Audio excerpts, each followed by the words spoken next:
Welcome to the JIT institute of science. मैं संजीव तिवारी फिर से आप स्टूडेंट्स का स्वागत करता हूं।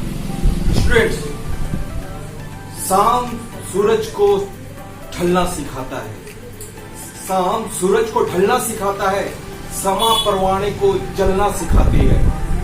गिरने वाले को तो होती है तकलीफ, पर ठोकर ही इंसान को चलना सिखाता है।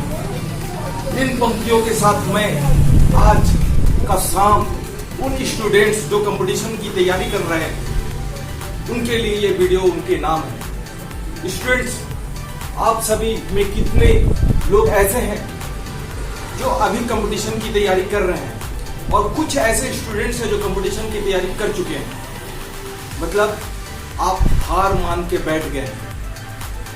हार मानने वाले को कभी भी इतिहास नहीं जानता, कभी इतिहास पूछता नहीं। इसलिए आज उन स्टूडेंट्स के लिए मेरा ये पैगाम होगा कि कभी भी हार नहीं मानना है।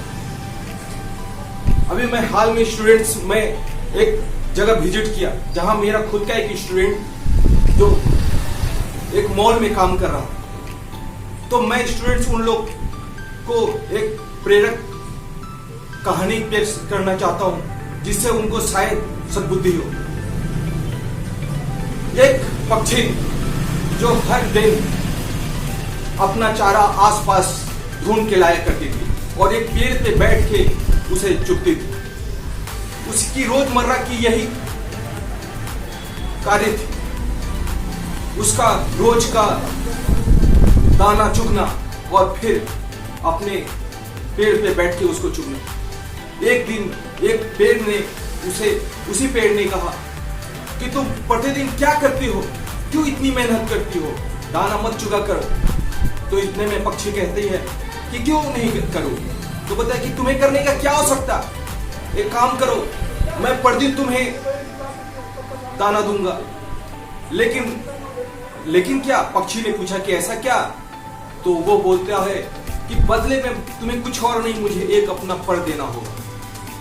पक्षी बहुत खुश हो जाती है कि इसमें क्या, मुझे तो केवल एक पर ही देना है। और वो प्रतिदिन उस पेड़ को देना शुरू कर देती है। देखते ही देखते उसका जिंदगी काफी हर्षोल्लास भरा होना शुरू हो जाता है, क्योंकि उसे बैठे बैठाए दाना जो मिल रहा है। समय बीतता है, समय के आगोश में पक्षी भूल जाती है कि उसका पर भी उसको धीरे धीरे अंतिम ओर ले जा रहा है। एक समय आता है जब उस पक्षी के पास कुछ भी, एक भी पर नहीं बचता। पेड़ के पास आती है और बोलती है कि मुझे दाना दो। पर पेड़ ने कहा कि तुमने लगता है सुना नहीं, मैंने क्या बोला था, मुझे सबसे पहले फल दो, तो उसके बदले में मैं तुम्हें दाना दूंगा। ये सुनकर पक्षी के पैरों तले जमीन खिसक जाता है, अवाक हो जाती है वो।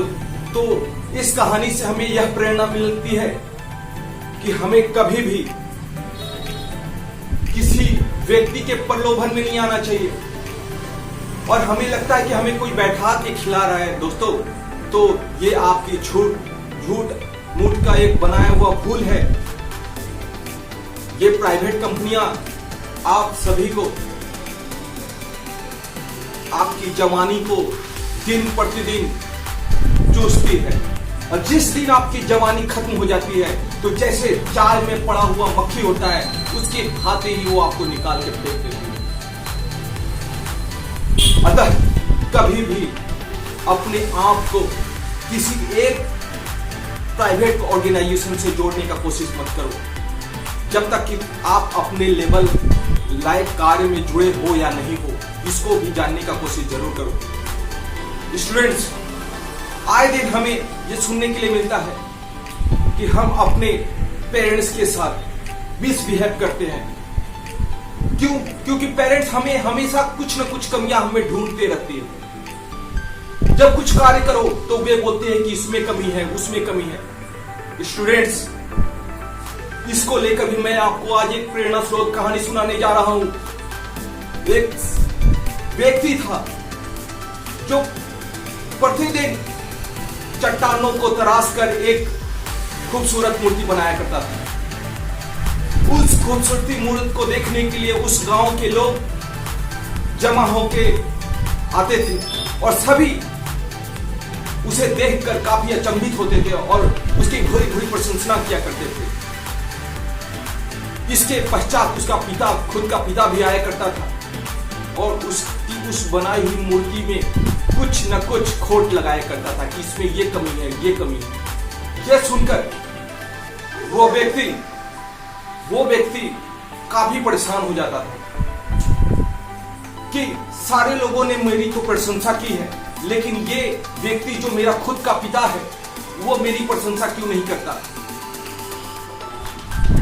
एक दिन तो उसने अपने मस्तिष्क में ये सोचा भी कि अब हम इस पिता को हत्या कर देंगे, लेकिन वह यह सोचकर थोड़ी देर परेशान हो गया और सोचा कि क्यों ना मैं इस जगह से ही पलायन कर देता हूं। और वो यह सोचते हुए उस जगह से पलायन कर जाता है और जाते जाते कुछ दूरी पर उसे एक गुफा मिलता है। गुफा मिलने पे वह वहां पे एक चट्टान को लाकर उस चट्टान को फिर से एक शेप देना शुरू कर देता है।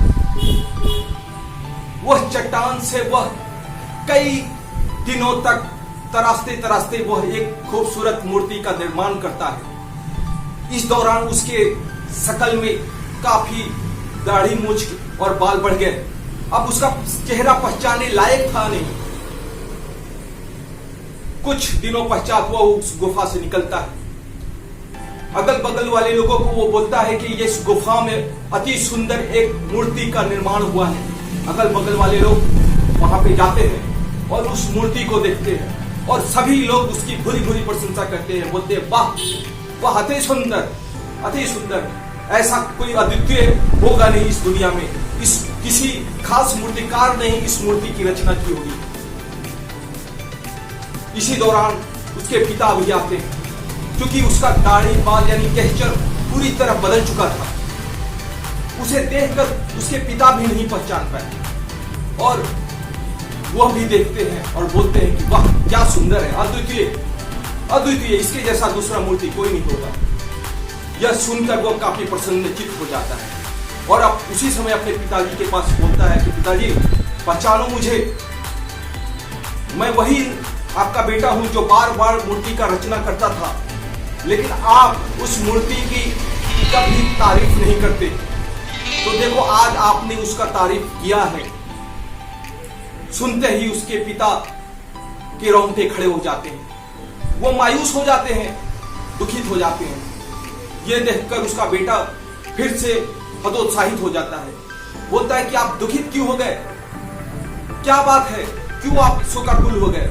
बोलते हैं पुत्र, क्योंकि मैंने तुम्हारी प्रशंसा इसलिए नहीं की थी पहले, क्योंकि मैं बार बार आप तुमको उसमें उसका खोट दिखाया करता था, ताकि तुम हर बार एक नया सुंदर मूर्ति की रचना करो, लेकिन आज के बाद तुम कभी इससे सुंदर मूर्ति की रचना कभी नहीं कर पाओगे।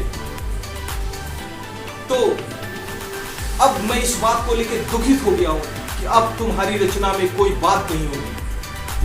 तो स्टूडेंट्स, हमारे पेरेंट्स हमें हमारी कमियों को हमेशा दिखलाने की कोशिश करते हैं और हमें लगता है कि ये हमारे दुश्मन है।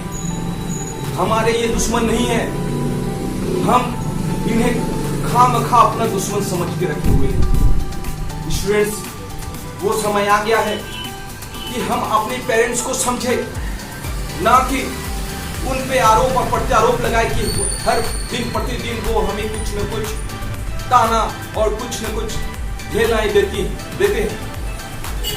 किसी के भी माता पिता उनके हमेशा अच्छा का ही कामना करते हैं। किसी ने सच ही कहा है कि अगर किसी के पास ज्ञान न हो तो व्यक्ति वो अधूरा होता है, उसका दुनिया में कोई भी वैल्यू नहीं होता। मैंने पहले भी कहा कि ऐसाम न विद्या न तपो न दानम ज्ञानम न शीलम न गुणो न धर्म ते मर्तलोके भूई भार भूता मनुष्य रूपेण मृगा चरन्ति। यानी जिस व्यक्ति के पास न ज्ञान है, न दान है, न शील है, न गुण है, न धर्म है, वो व्यक्ति इस दुनिया में यानी इस मर्त्य लोक में इंसान होते हुए मृत्यु लोक पे मृगों की भांति विचरण करता है, जानवर की भांति विचरण करता है। उस व्यक्ति में और जानवर में कोई अंतर नहीं होता, क्योंकि जानवर भी तो इस दुनिया में जन्म लेते हैं, वो भी वही सारे कार्य करते हैं जो हम सभी करते हैं। तो हम में और उनमें क्या अंतर है स्टूडेंट्स? हमें ईश्वर ने कुछ खास चीज देकर यहां भेजे। मरना तो हर दिन सबके लिए तय है, लेकिन दुनिया में जो व्यक्ति कुछ न कुछ कर लेता है वही व्यक्ति इस दुनिया के लायक बनता है। हमें इतिहास बनाना होगा। इतिहास कैसे बनेगा? तो उसके लिए हमें सर्वप्रथम परिवर्तन लाना बहुत जरूरी है। जब तक हम अपने आप में परिवर्तन नहीं लाएंगे तब तक ये संभव नहीं है। और मैं ये भी बोलना चाहता हूं कि हमें अंधविश्वास, सुपरस्टिशन पे विश्वास नहीं करना चाहिए। अधिकतर स्टूडेंट्स तकदीर पे अपने आप को सौंप देते हैं। तकदीर पे कभी भी सौंपना ठीक नहीं है स्टूडेंट्स।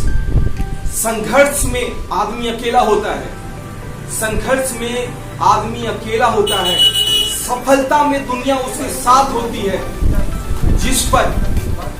जिस पर से संग देना है उसी ने इतिहास रचना है। यानी जो व्यक्ति हर मोमेंट में, हर क्षण में अपना